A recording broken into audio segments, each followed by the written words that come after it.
طيب إحنا عندنا إيه النهارده؟ أنا نازل أذاكر في المكتبة، عندي شوية مذاكرة، فإحنا رايحين المكتبة الأول، بس قبل ما أروح المكتبة عايز أجيب حاجة آكلها خفيفة، عندي حاجة كده عايز أتكلم عنها، طبعًا بارتّب شوية حاجات لإني عايز أنزل مصر، بس لازم أرتّب شوية حاجات قبل ما أنزل مصر علشان أقدر أنبسط بالأجازة في مصر، وفي نفس الوقت أبقى راجع كل حاجة مترتبة. من الحاجات دي الرخصة، أنا محتاج إن أنا أطلّع رخصة علشان هاشتغل في قرية، عيادة في قرية. فلازم يبقى معايا عربية عشان أعرف أتحرك، المواصلات بالنسبة لها 3 ساعات، فإحنا لازم نخلص نشوف هنعمل إيه في حوار الرخصة، دي أول حاجة. الحاجة التانية عايز أتكلم عنها وهي الlove، أوكي، الحب. طبعًا إحنا مش محتاجين نتكلم إن المشاعر أو الحب أو الحاجة دي باظت عندنا إحنا جدًا بسبب السوشيال ميديا. يعني زمان، وما اعرفش انت هتتفق معايا في الحوار ده ولا لا، بس زمان كانت الناس بتتفرج على المسلسلات التركية بقى كتير والافلام قبل السوشيال ميديا، فكانت الريليشن شيبس كان في ايموشنز، كان في مشاعر حلوه، البنت كانت بتبقى عاطفيه اكتر، عندها ايموشنز اكتر. الرجاله طبعا ما كانش قوي، بس الفيميلز كانت اعلى. دلوقتي السوشيال ميديا ما بتعملش اي حاجه، ما بتصدرش اي حاجه غير مشاكل، فبقت العلاقات كلها مشاكل، كل اللي انت بتشوفه مشاكل. فيا اما الناس بتخاف من الجواز، يا اما الناس اللي بتتجوز بتفضل في مشاكل ما بينهم وما بين بعض، عدم رضا. دي برضو واحده من الحاجات الوحشه اللي مبوظه افكارنا في الارتباط او في الحب. معنى كلمه حب دي بقى متدمر بالنسبه لنا، وانك تختار الشخص المناسب، لان عاده الناس ما بتعرفش تختار الشخص المناسب. وكنا قلنا في فيديو قبل كده انك ازاي تختار الشخص المناسب، انه يكون في 4 حاجات. وعايز اتكلم عن برضو ايه التغييرات اللي حصلت معايا اول ما جيت المانيا. بس الاول خلينا نقول ال4 حاجات بشكل مختصر سريع: الدين بالنسبه لك، النفسيه، الفكر، الجمال. تمام؟ وتشوف كل حد دخل حياتك او كل حد في حياتك هل مناسب لل4 حاجات دي ولا لا. مثلا دينيا، هل هو دينه مناسب بالنسبه لك دينيا؟ علامة صح. نفسيا، هل هو نفسيا كويس؟ يعني بعرف اتكلم معاه او سوي نفسيا. وهنا السوي نفسيا دي هنتكلم عنها تاني. يعني طبعا مصر بتتلذذ بانها تقعد تقول، كل واحد يطلع يقول على التاني ايه ده انت مريض نفسي انت. وده تاني راجع بحكم ان الناس كلها في ستريس في مصر، كل الناس في ستريس، بس بدل ما يطبطبوا على بعض بيشدوا على بعض، وده غلط تماما. المفروض الناس بتطبطب على بعض. يعني حد متضايق نفسيا مش كويس تطبطب عليه، مش تقعد تتاكد ان هو مش سوي نفسيا عشان انت تحس ان انت كويس، ده غلط. دي تاني حاجه لازم تحطها في الجدول اللي انت عامله. تالت حاجه الفكر او العقليه. ده حد دماغه بيزنس فاقدر اتكلم معاه في البيزنس بتاعي مثلا، او حد دماغه لينا انا هتكلم مثلا بالنسبه لي كدكتور مثلا. حد ممكن لو قعدت اتكلمت معاه في حاجه طبيه مثلا، من باب الفضفضه او من باب التفكير، يعني هيبقى فاهم ولا لا هيبقى قاعد مش فاهم. زي بالظبط كده الناس اللي بتحب تقعد مع ناس تقعد تتكلم في الكوره. في ناس ما تفهمش في الكوره، انا من الناس اللي ما تفهمش في الكوره، فانت لو جيت تتكلم معايا في الكوره انا مش فاهمك، كان انترست، ما عنديش اي اهتمام بالموضوع ده. فانت لو قعدت تتكلم انا هبقى متضايق مقريف، مالوش لازمه. ورابع حاجه الجمال. والجمال انا دي الحته اللي انا عايز اتكلم عنها. الجمال، معنى الجمال بالنسبه لك بيتغير لما تيجي هنا. دي حاجه طبيعيه في البني ادم ان هو طول الوقت يدور على الحاجه الاجمل. يعني عايز اشتري عربيه طول الوقت، انا عايز اجيب عربيه حلوه جميله، عايز اشتري موبايل، عايز الموبايل الاحسن، عايز اكل حاجه، عايز الحاجه الاحسن. دي حاجه طبيعيه في البني ادمين، ولكن في حاجتين بيحكموا الحاجه دي: امكانياتك، هل انت فعلا شخص جميل واو لا والله انا عايز اتجوز واحده جميله زي ما انا جميل، ولا لا شخص متوسط الجمال. متوسط الجمال يبقى تدور على حد متوسط الجمال زيك عادي، مش عيب ومش حرام، عشان يبقى في قبول، في توازن، في توافق. دي اول حاجه. الحاجه الثانيه، انت لما بتيجي هنا الجميله في الاجمل منها فالنهم، لان برضو في ناس بتسعى ورا الجمال اللا محدود، ودي حاجه مش هتحصل، عمرك ما هتوصل لها. الجميله في الاجمل منها، فبتبتدي تهدى، ما بتبقاش يعني. هو صدقا انت لو قاعد وانت هنا مش محتاج انك تبص، يعني انت من غير ما تبص انت في ناس هتعدي قدامك، لا دي جميله، بعدها بشويه في اجمل منها هتعدي، فبعد كده بعد فتره انت بيبقى عندك غض البصر ده تلقائي. يعني انت مش محتاج انك تبص، اهلا وسهلا، الجميله في الاجمل منها، فعادي. وده حلو، ده كونسبت حلو انت بتكتسبه هنا. طبعا في ناس ما بتكتسبش الكونسبت ده، في ناس بتفضل ماشيه ورا شهواتها، فدي ناس مالناش دعوه بيها. وقتها بتبتدي تدور على الشخص المريح، الشخص اللي له رغبه فيك. انا بالنسبه لي شايف إن الراجل حلو إنه يحس إن مراته نفسها فيه، ده شعور حلو. كذلك البنت هتبقى مبسوطة لما تحس إن أنت نفسك فيها، يعني مالية عينك، ومالية عينك دي محتاجة مجهود وشغل. يعني ما مالية عينك بالنسبة للراجل إن مراتك تفضل جميلة حلوة، إنها تفضل تحافظ على جمالها، ما تبقاش مهملة في نفسها، ده مهم. ومش عيب إنك تقول يا جماعة أو أنا والله بحب 1 2 3، اطلب ده. ليا صديق ليا زوجته قالت له بص، وأنا يعني حابة بحب شعرك، فاهتم بحاجة زي كده، مش عيب خالص. حد مثلا عايز مراته، او خليني اتكلم علينا احنا، بنت عايزه زوجها يبقى جسمه كويس، ما يبقاش اوفر ويت مثلا، اعمل كده. راجل يبقى عايز مراته كده، تعمل كده. يسعوا انهم يبسطوا بعض، يسعوا انهم يملوا عيون بعض. طبعا الثقافه دي مش موجوده عندنا احنا. كل اللي احنا بنفكر فيه في بلادنا ان كل واحد بس يدور على الحاجه اللي هو عاوزها، لكن ما عندوش استعداد يبذل مجهود عشان يقدم الحاجة اللي الشخص التاني نفسه فيها. يعني أنا عايزة دمك خفيف، أنا عايزة روحك حلوة، متفائل، عايزة جسمك حلو.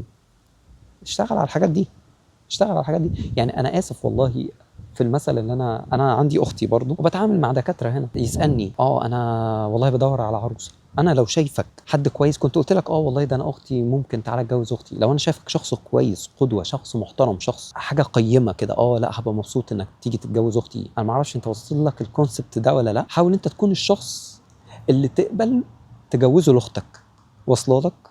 حاول انت تكون الشخص اللي تقبل تجوزه لاختك. لو انت مش قابل ده، اشتغل على نفسك، لسه محتاج تشتغل على نفسك عادي، ومش وحش ولا عيب انك تشتغل على نفسك. وبعد كده يبقى في تقبل. يعني في حاجات احنا محتاجين نتقبلها، في 20% مثلا، في 80% انت لازم تعملهم تشتغل عليهم، في 20% حاجات انت لازم تتقبلها في الطرف التاني. ما هو مش هيبقى بيرفكت يعني، ولا انت هتبقى بيرفكت، بس ما تبقاش الكائن الكسلان اللي بيقول شتايم كتير، اللي مش ناجح في حياته، اللي مرهل، اللي جسمه وحش، اللي ماشي ورا شهواته، السوشيال ميديا مدمره دماغه. ودي برضو واحده من الحاجات اللي انا بحاول اشتغل عليها، ان كل يوم انا دكتور، وبحكم انك دكتور فانت ثانيه واحده، بحكم انك دكتور فانت طول الوقت مطلوب انك تتعلم، طول الوقت بتذاكر، او بتيجي عليك فترات انت بتقعد تذاكر فيها. ولكن انا حابب طبعا مع السوشيال ميديا والتطور اللي عمال بيحصل في الاي اي،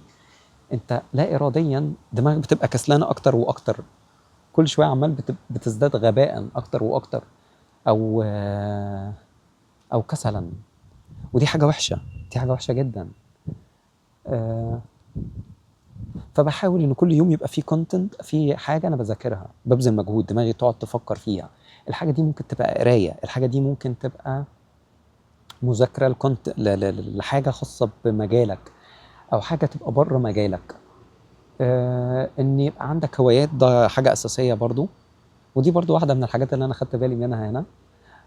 في اوقات انت ممكن ما يبقاش عندك الوقت ان يبقى عندك هوايات، ولكن لازم تعمل حسابك انك في حاجه انت بتهوى تعملها. يعني لو بتصور فيديو زي اللي انا بصوره ده، انت بتهوى تصوير الفيديوهات، فتقعد تفكر وتمنتج. بتهوى انك تقعد تقرا كتب، بتهوى انك تتمرن، بتهوى انك تلعب تنس، بينج بونج، ايا كان. بس يبقى عندك هوايه، عندك حاجه خاصه بيه. ما تبقاش حياتك يا عيني، حياتك حياتك مش بتاعتك، حياتك مسحوبه منك. بقيت شغال عند الشورتس والتيك توك والسوشيال ميديا والانستجرام والحاجات دي. حياتك ما بقى لم تعد ملكك. واخيرا لو انت ولد او بنت، لازم تبقى مدرك ان في اوقات كراجل، انت في اوقات انت مش هتبقى في اقصى نجاحك، في اوقات هتيجي عليك من الفشل.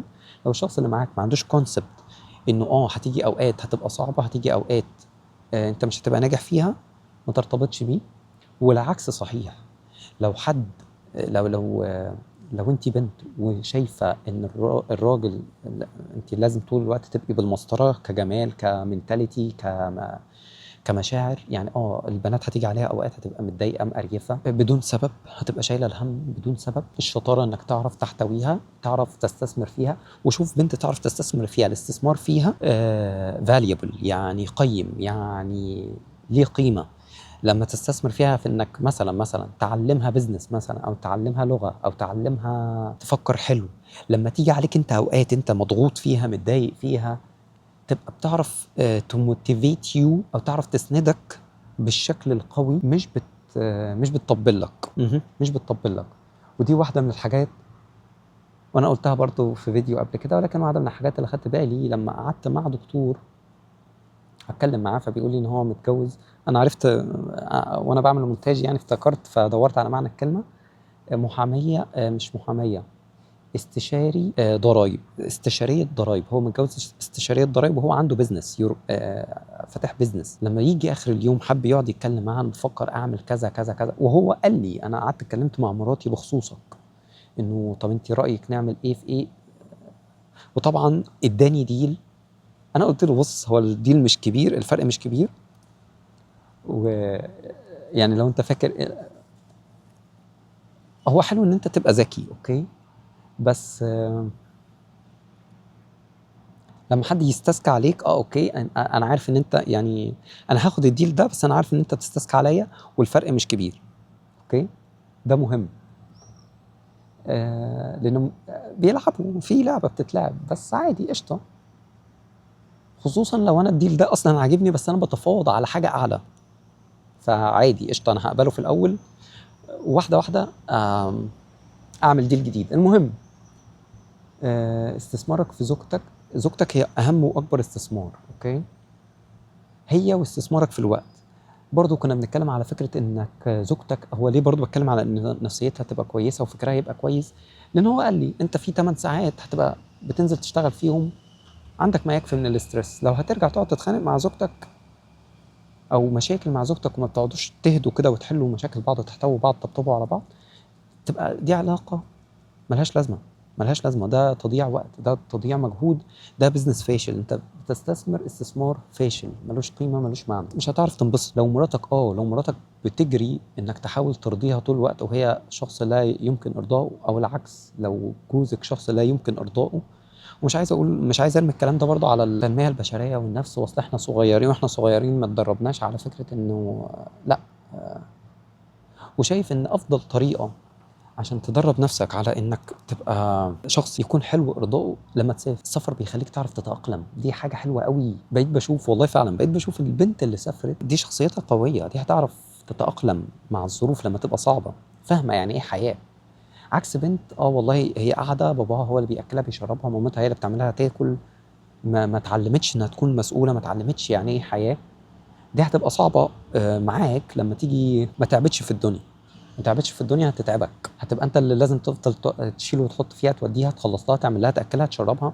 الدنيا ما بتمشيش كده يا صاحبي. لازم البنت تبقى مكافحه والراجل يبقى مكافح، عارفين يعني ايه حياه. والسفر مش شرط يبقى بره مصر، يعني السفر حتى في مصر، لو البنت آم، دخلت برضو من قريه لمدينه، او من مدينه للمحافظه، ده بيقوي شخصيتها، تعرف تعمل اكل لنفسها، تشتغل. ده بيبني الشخصيه، انك تتجوز بنت شخصيتها مبنيه، بتساعد في البيت، او يعني مع والدتها. لكن لو لا، هي ما بتعملش اي حاجه من الحاجات دي، والله صدقني هتتجوزها ومش هتعرف تقعد معاها، مش هتعرف، هتلاقي فيه اهمال، ومش هتعرف ترضي الشخص ده. طبعا الكلام ده يعني برضو لو زوجتك بتشتغل، عشان برضو الكلام ما يتاخدش على، يعني برضو لو زوجتك بتشتغل وبتتعب، انتوا الاتنين بتتعبوا. وده برضو حلو في السفر، ان مسؤوليات البيت تبقى متقسمه عليكم انتوا الاثنين، لو انتوا الاثنين بتشتغلوا. لكن لو في حد بيشتغل وحد تاني في البيت، طبيعي يبقى المسؤوليات على الشخص اللي في البيت يعني.